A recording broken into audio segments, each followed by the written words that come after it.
Hello, everybody, and welcome to the UMassSafe webinar series on best practices for crash data tools.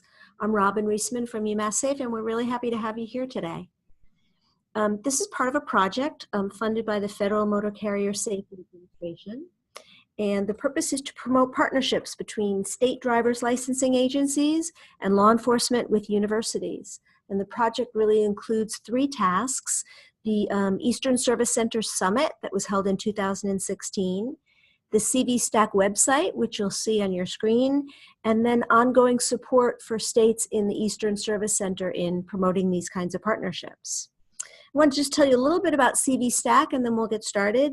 The Commercial Vehicle Safety Technical Assistance Center, CV-STAC, is a website with the goal of providing assistance to all of you in promoting such partnerships and in replicating programs that other states might be implementing with their universities.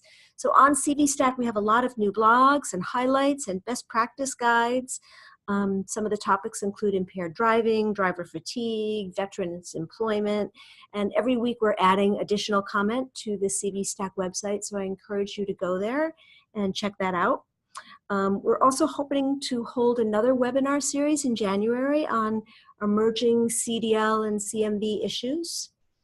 And we're also available, as I said earlier, to provide assistance to states. So if there's a project that you're interested in implementing or a university that you're interested in collaborating with and you'd like some of our help, please feel free to reach out. So today is the first in the series on crash data tools. And we're hoping that these demos will help state driver's licensing agencies in developing such tools or seeking out guidance from other universities in how to do so. And so for our first in the 3-part series, today we have Dr. Eric Jackson. He is the director of the Connecticut Transportation Safety Research Center at the University of Connecticut. And he will be providing a demo on the Connecticut Crash Data Repository. The plan is that he'll give about a half-hour demo on the tool, and then there'll be lots of time for questions and answers and just discussion about how to create such a tool. There are a number of folks that were not able to participate today due to the federal government holiday. So we're going to be recording this webinar and we're going to be posting it on the CV-STAC website. We've had a lot of folks reach out to us and say that they're interested in the recording and interested in participating that way. But note that we're not going to record the discussion and the questions and answers piece, but just the actual presentation. So without further ado, here is Dr. Eric Jackson. All right, great, thank you. So the first thing I'm going to do, I'm going to try and get, can everybody see the safety data slide that's up now? So I'm going to go through kind of how safety data in Connecticut works at this point. And then what I'm going to do is I'll give you an overview, a demo of the Crash Data Repository in the state of Connecticut. So for Connecticut, what we've done is we've taken NHTSA's 6 core data systems and we've really tried to start importing these data sets and compiling them together to really meet the crash driver vehicle roadway citation and injury surveillance systems, and trying to start integrate those data systems together. So if you follow NHTSA's Performance Measure 6-pack, there's the timeliness, accuracy, completeness, uniformity, integration, and accessibility. And we're trying to show progress in each one of these. For the system I'm going to show you today, so the timeliness, accuracy, and completeness has really increased using the new data collection system and analysis system that we're using. And we're working now on the integration piece to start pulling together not only crash, but the driver, vehicle, and roadway systems together.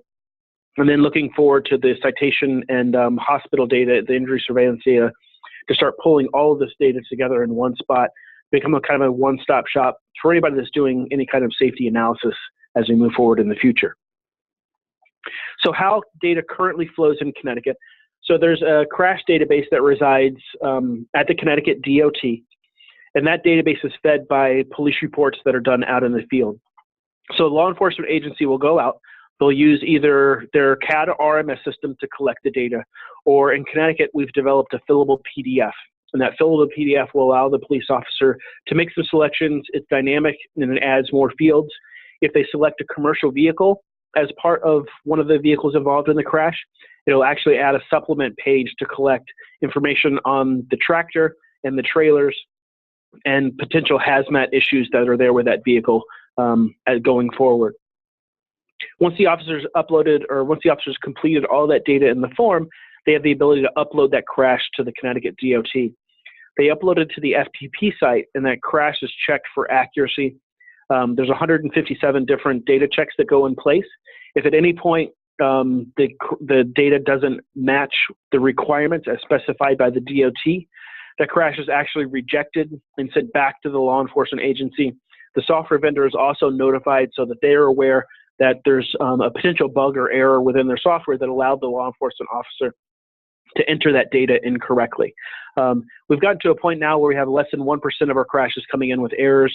The majority of crashes come through error-free at this point. So that's one way we've approached completeness and accuracy of the data as we move forward. Once that data resides at the Connecticut DOT, they have some quality analytics to go on. We add some information to the crash reports. We add the route and mileposts. We do some location checks. We also send that data off to NHTSA and FARS so they have a record of the crashes that are coming. And that's all done electronically and done automatically every night. We've also worked with the Connecticut DMV, and what happens is every night, any commercial vehicle crash that's recorded and edited and changed in the system, they receive a copy of that crash report.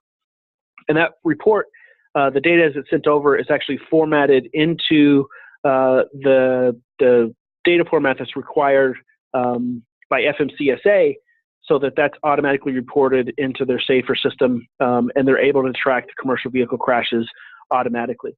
DMV does some manual checks on their data, and they do that upload manually, and then they address any quality concerns or issues that may come out of the data that's being sent over to the DMV commercial vehicle unit here in Connecticut. The data also comes over to the Connecticut Crash Data Repository. So every night we get new crash data that comes in, and then that data is made available to the general public through some reporting tools that we have that I'm going to demo. And then the Highway Safety Office and the Traffic Engineering Office also have access to that data, as does law enforcement. And as I mentioned before, it's open to the general public. So the general public can come in and they can look at that data, and they can do reports, and they can get information on crashes that are kind of occurring. So that's how data flows in Connecticut. This was a new system put in place in January 1st of 2015. So we're getting close to having 3 or 4 full years of data, 3 full years of data that we can really start doing some analysis with and start doing some trending with as we move forward. So the next thing I'm going to show you is the Connecticut Crash Data Repository. So this is the tool that I've mentioned. As you look up here towards the top, what you'll see, we do ask the people log in just so we can kind of track who's using the system and what they're using it for. What you'll notice towards the top right is we have what we're calling our traffic deaths. It's our fatality ticker. And we receive reports from the Chief Medical Examiner's Office, and we're basically tracking the number of fatalities year to date over time. So you'll see in 2018, as of December 2nd, we've already had 269 fatalities on Connecticut roadways. In 2017, it was 264. In 2016, which was one of our worst years in recent times, we had 283. So it's just a way of kind of tracking how many fatalities we have within the system to see where we are trending towards the end of the year as we progress throughout the year. We have some notes to users at the bottom that just give kind of high-level overview of things users should be aware of as they're starting to look at the data. Any kind of new releases we have, those release notes kind of come up here to warn users of data that may have changed or issues we have with the data set itself. If you need to register, there's a register button up here at the top. You click it, fill out a couple of quick fields. Our system will automatically send you a link. You just click that link to verify that you're an actual user of our system, and then you're up and ready to go. It's an automated system, so you can basically, anybody has access to the data. We have a user's guide, so if you want to be able to read through step-by-step how to do things or what things are, our user guide is up there at the top. Some of the tools I'm going to show you right now, we have our basic users tool with our crash dashboards. And once I click on the crash dashboards, what you'll notice is we have several different dashboards. The 2010 to 2014, that's the data set before we instituted the electronic data system. So this is all what we're calling our pre-model muck data. And 2015 to present is our new data set with the new data fields that we implemented in January 1st of 2015. We also have some crash emphasis area dashboards, and these are the ones that I'll show you first. So this goes 2015 to present, and what it does, this was all built within Tableau. You'll see in the center of the screen we have some trend charts over time of the number of crashes that are actually occurring, and we have our emphasis areas as we move through these. So I'll scroll through the list, and what you can see, we have crashes involving school buses, work zone crashes, non-motorist crashes, motorcycle crashes, railroad crossing, transit buses, and then we have Fmcsa qualifying crashes. So these are crashes involving commercial vehicles that qualify according to Fmcsa rules and regulations. So if I click this Fmcsa qualifying crashes, what you'll notice, this chart here in the middle of the screen is going to update. And once it updates, you'll see the number of qualifying crashes that we have. And this is all interactive. So I can see that during the week of March 1st, there were actually 46 property damage only crashes that qualified for Fmcsa crashes. That same week, there were 27 injury crashes.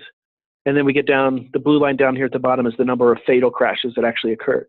So it gives you kind of a trend line of when these crashes were actually occurring. We have all kinds of different filters here on the side. So if you're only interested in crashes, commercial vehicle crashes that occurred in the town of Hartford, you could pull Hartford out of this list. If you're only interested in the fatals, you can pull fatals out. I'm not going to select any of these because we're primarily focused on trying to have enough data to show you in the next few screens. But if you're also interested in only crashes that occurred on an interstate, you can pull out interstate and then specify that exact interstate from the list. So you can get down to really defined details, or you can keep everything really high level statewide. Up at the top, we have several tabs to go across, and based on your selections here, all the data in these tabs will update and change. So our query descriptions, that basically just tells you all of those emphasis areas. How is that selected? How's the data being queried for those reports? The next tab we have is the reports tab, and the reports tab actually shows you a series of reports that come out of the crash data. So you see at the top, it says crash emphasis areas, Fmcsa qualifying crashes. So these are all of our commercial vehicle crashes. And all the data and summary being populated from these, from the crash data based on the query that we've done.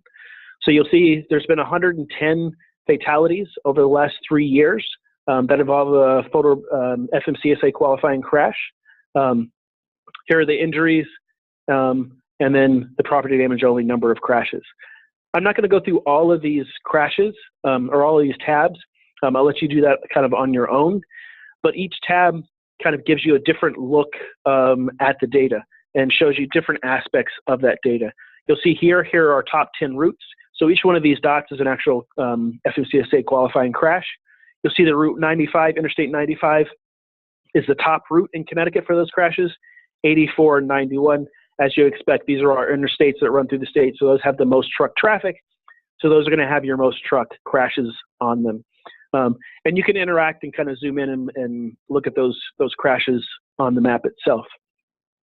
Now, if I look at the date and time of crashes, what you'll now see is there's several heat maps that show you days of the week and hours of the day of when these crashes are actually occurring. So you see, for some reason, on February 5th, we had 55 crashes. That's kind of showing up as a hotspot for these crashes. February 16th, May 23rd, just a quick way to look to see when crashes are occurring. There's not a lot of seasonality that goes into this. If we were looking at motorcycle crashes, what you would see is, your summer months is when you're going to have a lot of these motorcycle crashes that are occurring. People aren't out in the middle of the winter riding their motorcycles. But what you notice once you get down to time of day and day of the week, you'll see Sunday through Saturday are here on the y-axis, and then time of day goes across the x-axis. You'll see these are your hot spots or peak times when you may have motor vehicle crashes involving commercial vehicles. So 8 a.m. on Tuesday is kind of a hot spot, 2 p.m. on Tuesday. You'll see during the rush hour, during the workday of your typical work week is when a lot of these crashes are actually taking place. We also have some tabs looking at some collision facts, what's the first harmful event. Some of the vehicle statistics are here. Not only what vehicles were involved, but what vehicles did they actually hit. So you'll see the passenger cars were struck. Here's our commercial vehicles based on the gross vehicle weight. You can see some of the vehicle actions that were taking place. And these are not just the commercial vehicles, but these are also the other vehicles that were involved in the crash. So it may not have been in the fault of the commercial vehicle, but they were involved in the crash, kind of moving forward and going through there. And then scrolling even further down, we get down into things such as the driver. Was the driver distracted? Were they ejected? Helmet use, restraint system use. And we have some demographics of the crashes, drivers and people involved in those crashes as well. So this is kind of a quick way to really dig into the data, get a lot of graphs, charts, and features. We have the ability down here at the bottom. If I click download, what that's going to do, it's going to give me the ability to basically export all of these tabs as a PDF.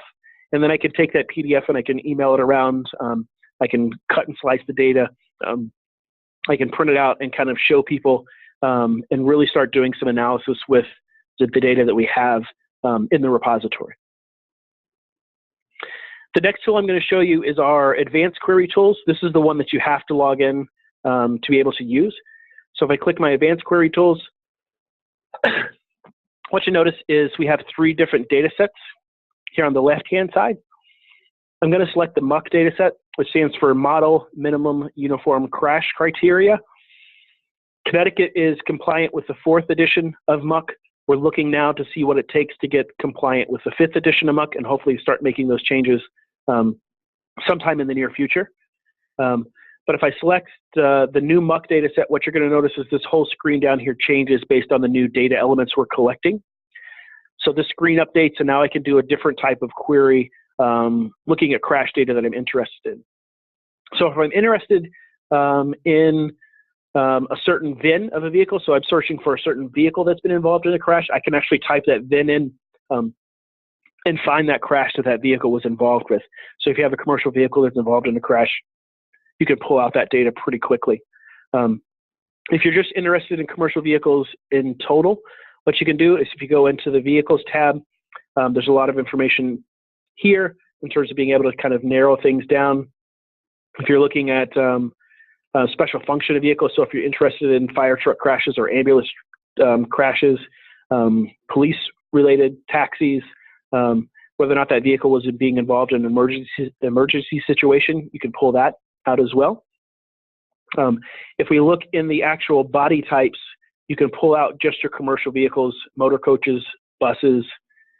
Scroll down a little bit further, your heavy and light duty trucks can be pulled out at this point as well.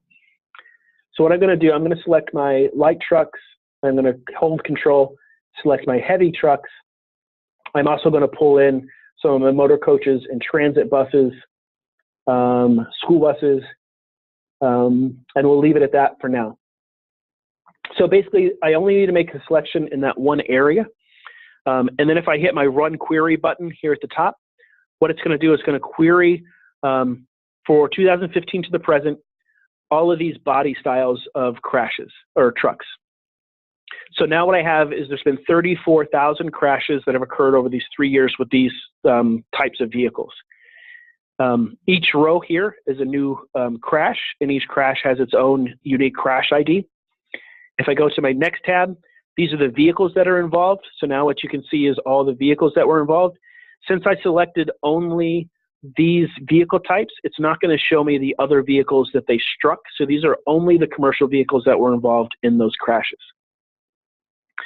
And what you may have is there may be, if we have a crash where there's 2 commercial vehicles involved, this crash ID for these 2 vehicles are going to be the same. It's going to have the same number. That's a way to tell that those 2 vehicles actually struck each other. On the Persons tab, you now get information on the driver. So who was the driver of that vehicle? What was their age? Were they injured? What was their condition at time of crash?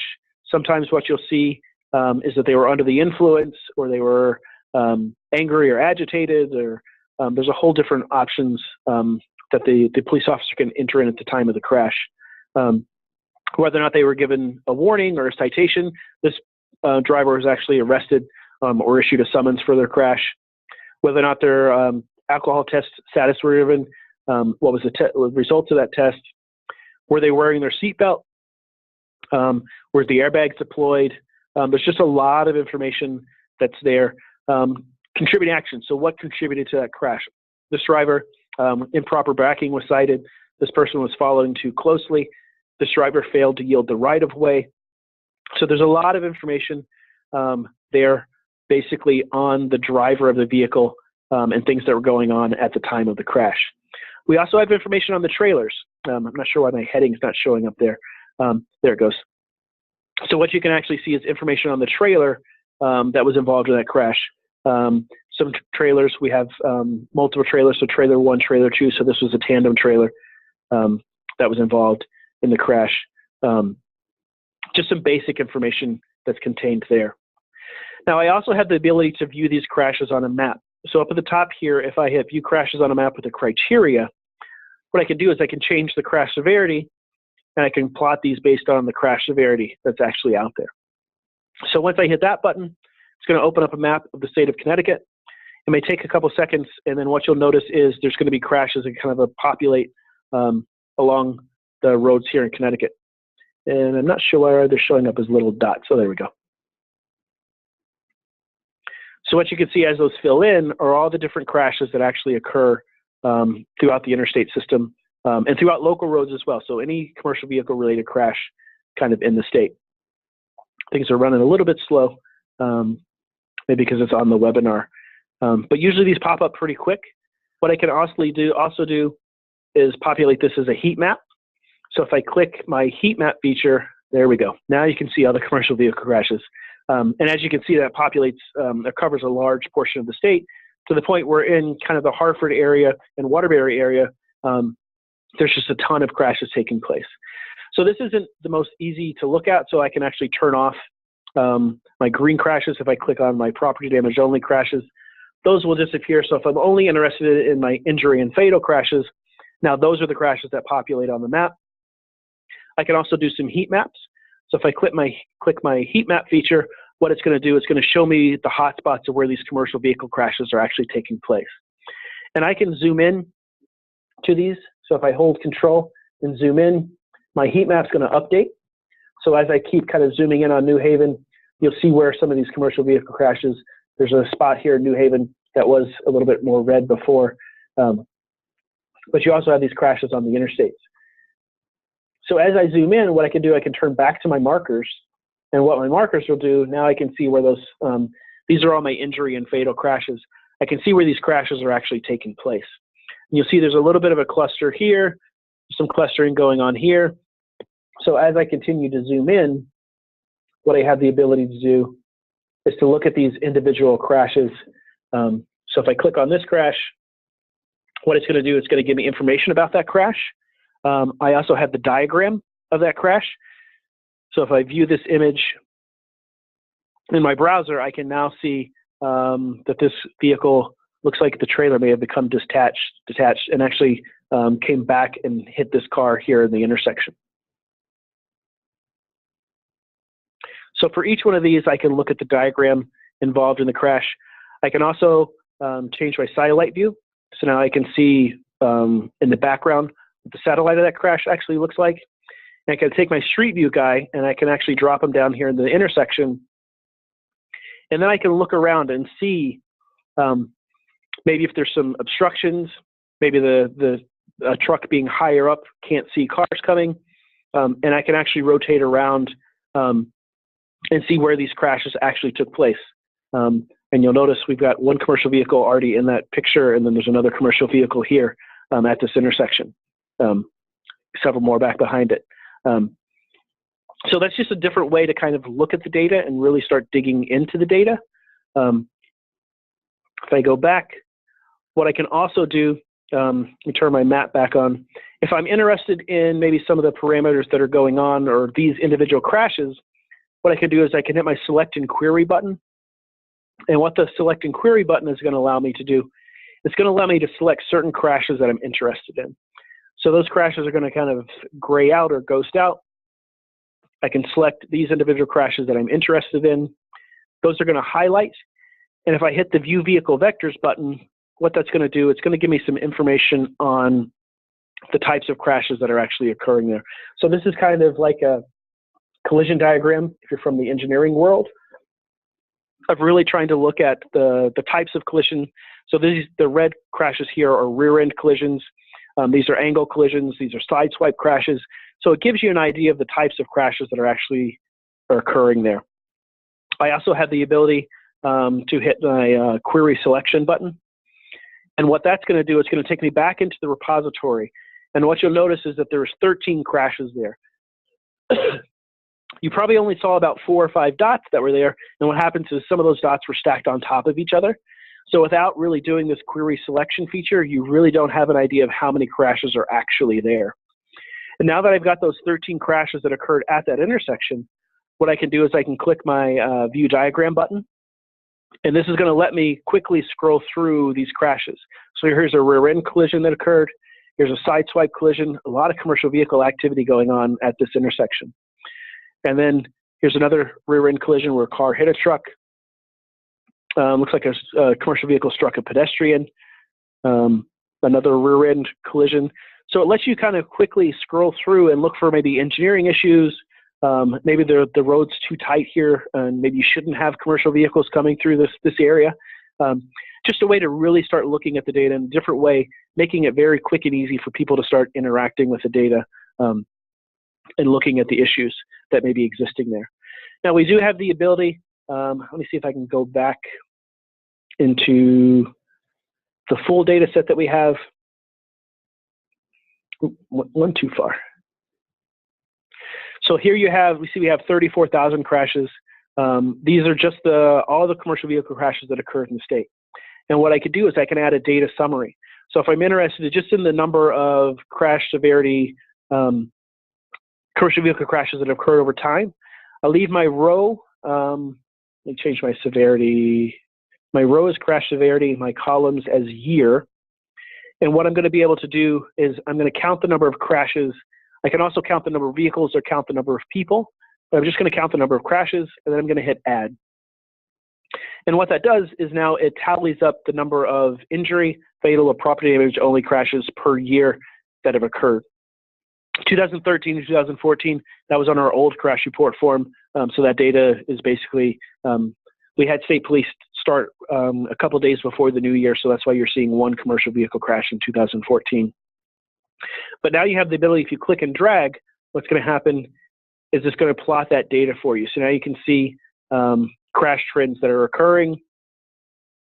You can see the number of fatalities involving commercial vehicles and the number of property damage only commercial vehicle crashes.